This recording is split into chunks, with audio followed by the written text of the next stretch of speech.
your nation, your province,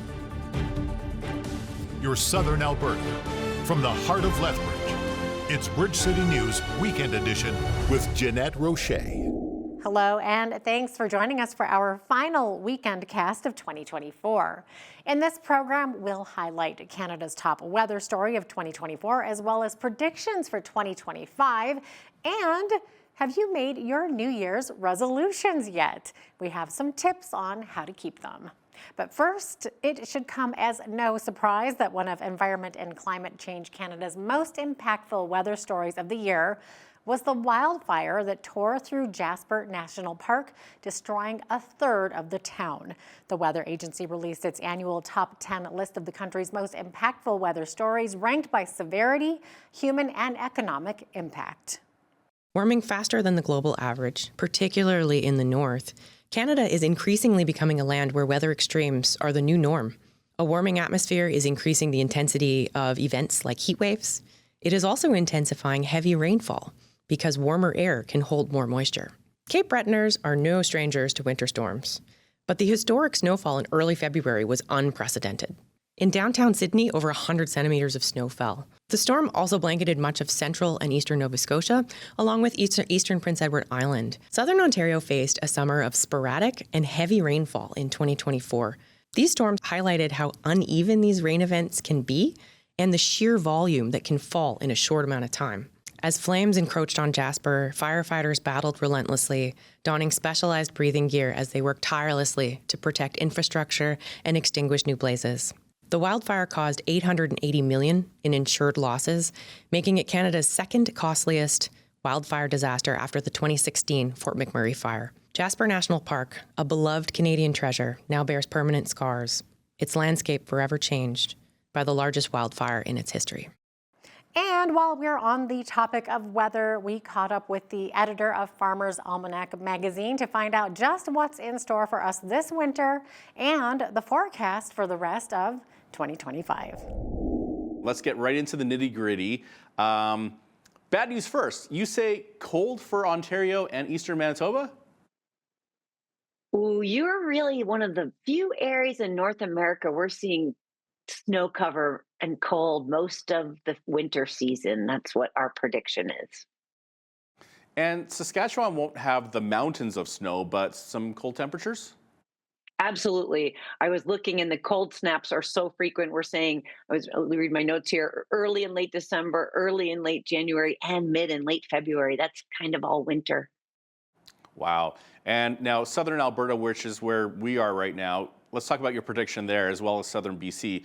Also below average temperatures, but it's interesting that you predict that the very southern areas of Alberta, which is where we are, we will have a wet winter that isn't so cold.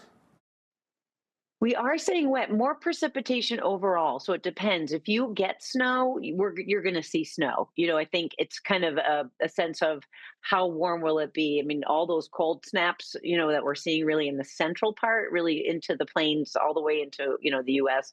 That's what we're calling for the most snow. And then, yes, mild and wet pretty much everywhere else. As you go further east, there are some drier spots in Canada, but even as you go out to the Maritimes, wet again.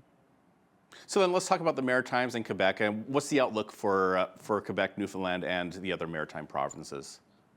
All the way east, we're saying really, really wet and precipitation. But if you're going inland, as you go inland, there's the chance for more snow. But yeah, it's a milder winter overall, really, for North America, except for kind of the very heart of our landmass, where we'll see cold. It's because of the jet stream. It's wavier, it's slower, and those cold blasts have a good shot at coming down quite a few times during the winter. Now, it seems that there's some times where the Old Farmer's Almanac and what, say, like Environment Canada would predict, or like what they forecast, kind of clash. Are there different models that the Old Farmer's Almanac uses? Maybe you could explain some of that. Oh, absolutely. Well, we're kind of crazy, right? Trying to predict long range weather over a year in advance when people trying to predict it tomorrow don't always get it right. So there's that. But I think the main thing that differentiates us from pretty much all other long range weather forecasting is how much emphasis we put on magnetic storms on the sun, those solar storms. Lots of people further south than ever before seeing the aurora borealis. That's the cycles of storms on the sun. It's hitting its peak. It just is peak of 25, and then the cycle 26. Those are 11-year cycles, and we have 25 years of records, which is an incredible set of data. And so it's not like magnetic storm, hot summer, right? It affects many aspects of what affects our weather. But what we are able to do is go back through time and layer that incredible information on top of climate science and meteorology, and just look for those patterns. And that is essentially what we do with our long range forecasting. Now, the Old Farmer's Almanac is not just about weather. It also includes a variety of interesting articles. Can you share a bit about the endangered cattle breeds? Because I had no idea about this. Yeah, this is one of my favorite stories. Comeback cows. Yes, and so we were looking at cattle breeds that are really making a comeback in Canada. There's a Speckle Park is a breed from Europe, from, let's see, that's from Alberta, right? And so things that we've learned about these breeds is that, they have a lot of resiliency, just like heirloom tomatoes, say, they might be more resistant to blight. Well, these animals, heritage breeds, often had to do three things: plow, make milk, and feed, the owner. And so those are really wonderful qualities today. And we're finding they might have natural resistance to things like hoof disease, or just be able to survive on a better variety of feed that isn't a monoculture. So lots of advantages with these heritage breeds, and the fact that Canadian breeders are bringing them back so successfully is a great news story. And you also take a look at whether planet Earth is on a collision course with a collection of space rubble. Right, I wrote that one. Yeah, Bennu. I became, let's say, fascinated by this near asteroid. It's not going to hit us, so that's the good news. Jazz hands. But what's really cool about it is it's very close to us. And last September, we went and we came back with dirt from it. And so this incredible set of studies is going on now. And the interesting thing about Bennu is that it was likely created very close to when the Earth was created. So we can get some information there, more information hopefully about the creation of our own planet, because this has been hanging around for 400 million years and has got some of the same stuff that we do. Have you made any New Year's resolutions? Well, with a brand new year in just days, we want to focus on resolutions, what they mean, and how to actually keep them. In a previously recorded interview, I chatted with Charles and Charlene Vanderaker. They're counselors and life coaches with C2C Support Services Group in Lethbridge, and they offer some invaluable tips on keeping those resolutions. With making New Year's resolutions, is this a good idea? Is it good to, it's good to have goals, right? Obviously, but how many of us make these resolutions and then don't follow through with them? Absolutely, it's good to have goals. Making goals at any time of the year, not just New Year's, or any time of life is important. And New Year's is just a societally accepted start date because it's the beginning of a new calendar year. So, yeah. Yeah, to put it simply, when as human beings we stop goal setting, and therefore we stop learning, we've really got nothing left to live for. So goals are really, really important to us all. The goals don't have to be world-changing, or they don't have to be life-shattering, or anything like that, but they have to mean something to us as individuals.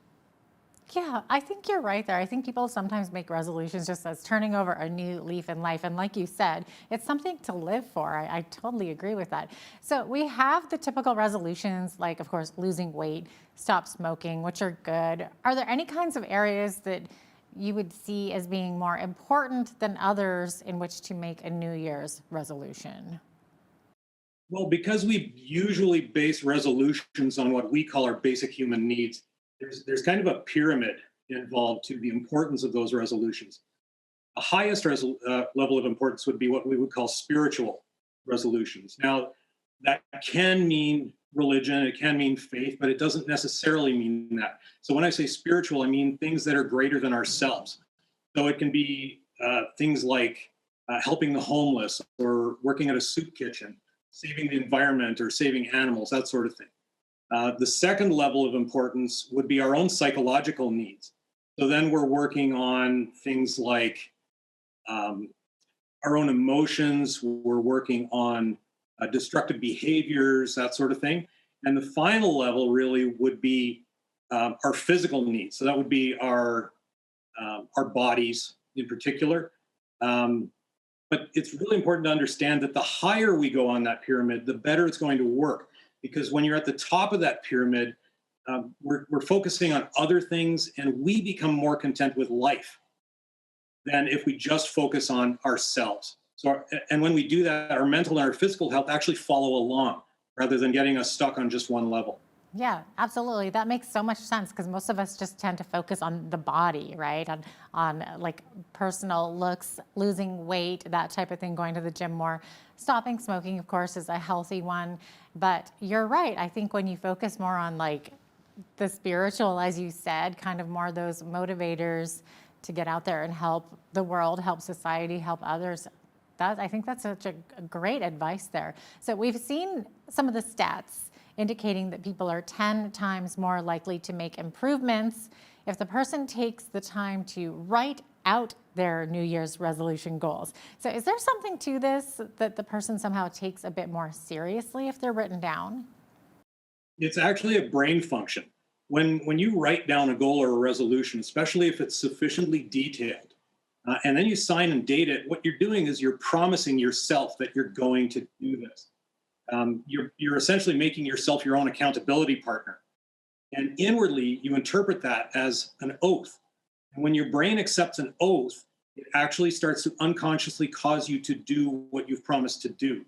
So the writing out is almost like a guarantee that you will follow through. Yeah, no, that makes sense. Do you think it makes a difference if you have some accountability partners as well to do the resolution alongside of you rather than doing this on your own? Yes, yes, it definitely does make a difference to have an accountability partner to come alongside you. We are created to be in relationship. To do something challenging with someone beside you is always a good thing. It's always a boost when someone is there to cheer you on, right? Or to help you get back up on your feet when you've fallen short, which happens to all of us too. So it's a good thing. Yeah. So what do you think about couples making resolutions together? Is it a good thing or is it a recipe for marriage squabbles? As a couple, yeah. So you have to remember your spouse is your closest human neighbor, and they should be your closest human friend. So it's actually a great idea to make resolutions together. You become each other's accountability partner, but this has to be done really, really carefully. So your relationship has to be in a good place, because what you're essentially doing is you're going to be bothering each other, criticizing each other, nagging each other a little bit as you're each other's accountability partner. And if your relationship isn't ready to handle that, you're going to cause problems in your marriage. So if your marriage is actually in a bad place, maybe your goal should be improve your marriage first and then work on some other stuff after. Yeah, 100% makes sense. So what if you fall off the wagon? Should a person make a backup plan for when the plan fails? There's rarely a question of if you're going to fall off the wagon. It's only a matter of when. It happens to all of us, right? And it's a matter of what are you going to do about it when you fall off the wagon? And when you do, you have three options. Try again from the beginning, get back on the wagon where you left off and continue from there, or give up. There's also the matter of whether you framed your resolutions correctly. And if you didn't, you're much more likely to fail. A great example of this is the common resolution of wanting to lose weight. When a person plans to lose something, in this case, weight, the body sees that as a possible threat. It's a brain thing. So it's better to frame a goal as a gain. So instead of losing weight, it might be better for a person to plan to gain health or gain strength, and then plan accordingly from there with that goal in mind of gaining strength rather than losing weight. Mm-hmm. And of course, like you said, it's not a matter of if, but when you fall off the wagon. So when that happens, of course, we can so criticize ourselves for it. So any advice on self-criticism when we fail? Self-criticism is a crazy, crazy thing. The best example I can give, a long time ago, when we were actually in training, I was sitting with a mentor of mine and telling him about all my own failures. That, you know, there were these goals in my life that I had wanted to achieve, and I hadn't achieved them.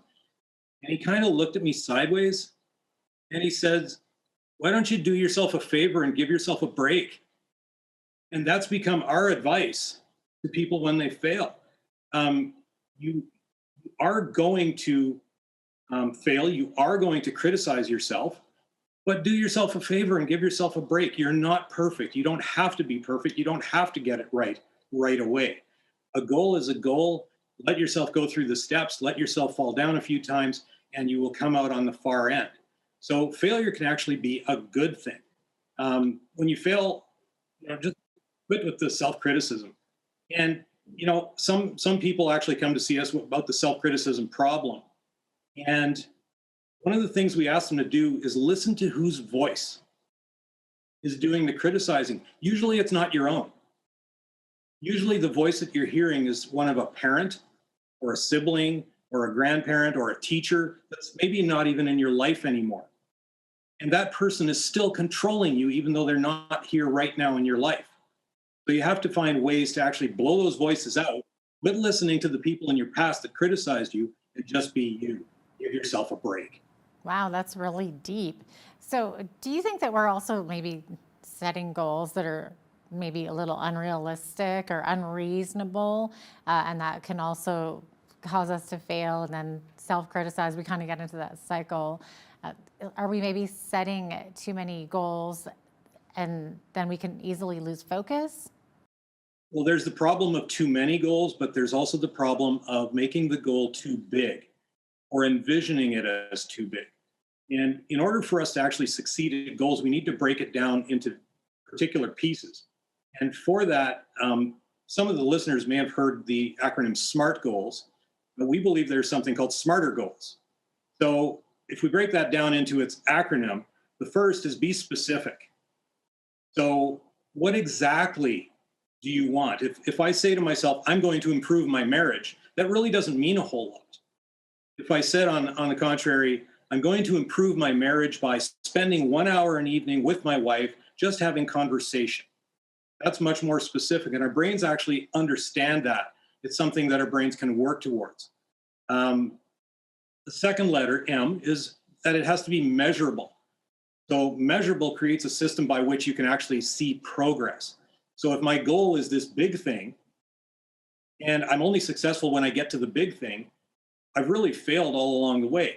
If part of a plan to gain health is to lose 20 pounds, then I've only succeeded when I lose 20 pounds. But if I say I want to lose 1 pound a week, those are measurable steps. Another analogy that we can use is fundraising. Probably everybody's seen a fundraising thermometer, right? A group of people wants to raise $10,000 and somebody makes a thermometer poster and it gets colored in along the way. And every time that gets colored in, that's a measurable step. And those are little successes, and everybody gets excited every time we get another step. And so the big goal isn't the key. It's actually all those little steps along the way that become huge successes, and it keeps the motivation going. So the third, the A, is that your goal has to be attainable. I've often said I'd love to be a Martian pioneer. Well, I'm 51. I'm not exactly in shape. And even if I could, and we can't travel to Mars yet, and even if we could, my wife wouldn't let me. So I wouldn't come with him. Yeah. So it's not really an attainable goal. So why am I focusing on something that really I can't attain? For R, it has to be repeatable. If you're going to go jogging and you want to go jogging so you can run a marathon, are you going to run just once to practice and then run the marathon? You're going to fail. Or are you going to repeat the jogging over and over, a little every day for a period of time, right? And even if you have to quit for a while, you just begin again, and eventually you run your marathon. The T is for time bound. So if we create an open-ended goal, there's no urgency to it. So we can procrastinate on it, and then it's days or weeks or months or years before we ever do anything. Using that group analogy for fundraising, we're going to raise $10,000. Great, so what? Right? We have the rest of our lives to do that. No, we're going to raise $10,000 by December 31st. Now everybody knows we got to get to it. So the urgency makes you work harder. Now then there's the E, checking for ecology. So this is a part that most people miss when they set their goals. You have to look at what your life is or situation is going to be like when you've succeeded. Not just the goal, but what else is it going to do to you, right? For instance, again, if I'm going to do something like improve my marriage by spending 1 hour with Starlene every night communicating, what am I going to gain at the end of that? I'm probably going to get a better relationship. I'm going to get a happier house. I'm going to get happier children. But I also have to ask myself, what have I lost? And maybe I'm losing time. Maybe I'm losing time with my friends. Maybe I can't watch my hockey game every night, things like that. And if in the larger picture, all the things that I gain and lose aren't satisfactory, then I need to rework the goal that I have in mind. And finally, you got to ask the question, really? So in other words, what do I really want? So am I quitting smoking, for instance, because I want to? Or am I quitting because my wife hates the smell of me and is nagging me to quit? Because then it's her goal and not my goal. We need to take a short break, but when we return, Lethbridge Mayor Blaine Higgin joins us to discuss some of 2024's biggest issues for the city and what lies ahead in 2025, including the plan to save the Agri-Food Hub and Trade Center. That's next.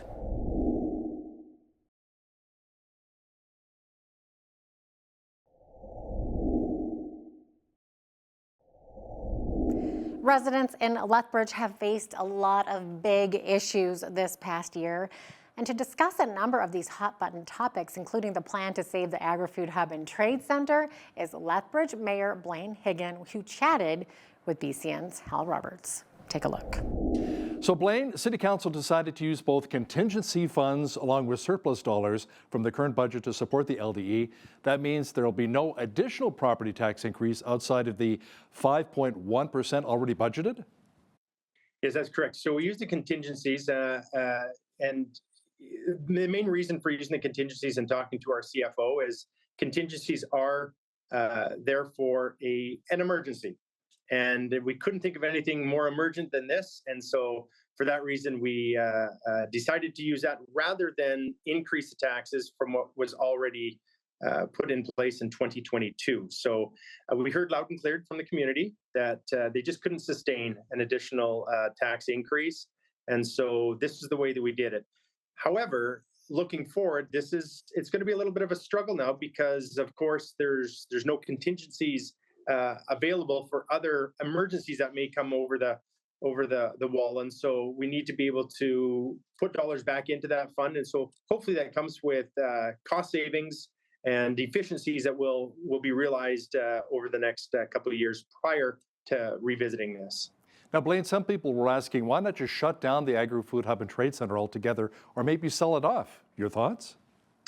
That's a great question. And you know what? If we closed it down and mothballed it, there's still the costs. We still have the loans that are out there. It's the difference isn't as much as what people may think, because if you think about what we would lose. So for example, we've got an incredible facility there. Let's face it, anytime you drive by there, it's a beautiful facility. Now, we would not have the Whoop Up Days. We may not have Egg Expo. We may not have the Home and Garden. All these different things, if it was mothballed, these are community events that the community absolutely love. The citizens of Lethbridge enjoy. And so we had to think of what was best. It wasn't the easiest decision because it's something that we didn't realize that we were going to have to work with. When I was first elected as mayor, I had no idea that this would be coming over the wall. And so we've have to pivot and look at ways that we can keep taxes down and yet keep this building open. Now let's talk about the recent Lethbridge West by-election won by the NDP's Rob Miyashiro. Interesting how the city appears to be split kind of right down the middle here, Blaine. You've got a UCP MLA representing the east side in Nathan Newdorf, who's also our utility and affordability minister. And now Miyashiro will keep the west side orange. It's just bizarre. Like, I've lived in so many cities here in Alberta that are very conservative, but in Lethbridge, that's not the case here. Yeah, you know what? We knew it was going to be close. And I mean, anyone you talk to knew that this was going to be a close by-election. And by-elections, of course, with voter turnout being a little less than in a regular election, it was too close to call. And so I've had the opportunity of working with both Rob Miyashiro and with John Middleton Hope and over council, and both credible candidates. And it is what it is, I guess, Al, is I guess the way we'll put it, but it is divided. Our community is, with it being a West being NDP and with East being conservative. But, we move forward. We'll work with anyone. And that's the most important thing is it's working with whoever is our MLA, and that's of extreme importance. Now, Council voted unanimously to support a recommendation from the Safety and Social Committee to support the Lethbridge Police Service Master Plan. Blaine, would that include the potential of maybe more boots on the ground here in our city, or more police dealing with those who are stunting and racing around in our city? This is something that is really exciting. This master plan, and the reason it is because right now we will be, as of next year, at a full staff complement within our police service, something that hasn't happened for, I'm going to say, decades, to be at the level of full complement. And so the chief is very happy with that. And I said, don't slow down, keep your work moving forward, keep hiring, retention, all of that. But we're going to have a lot more boots on the ground. If you're looking to use up your private health benefits before the year's end, or want to dive into your 2025 benefits, you might want to consider booking an osteopathic appointment. Mitchell Lawrence is an osteopathic manual therapist in Lethbridge, and he says many of his clients claim the treatment they receive is like having physiotherapy, chiropractic, and massage appointments all rolled into one. That interactive interview with Naveen Day is up next. And if you're watching us online, that full interview is available on our YouTube channel.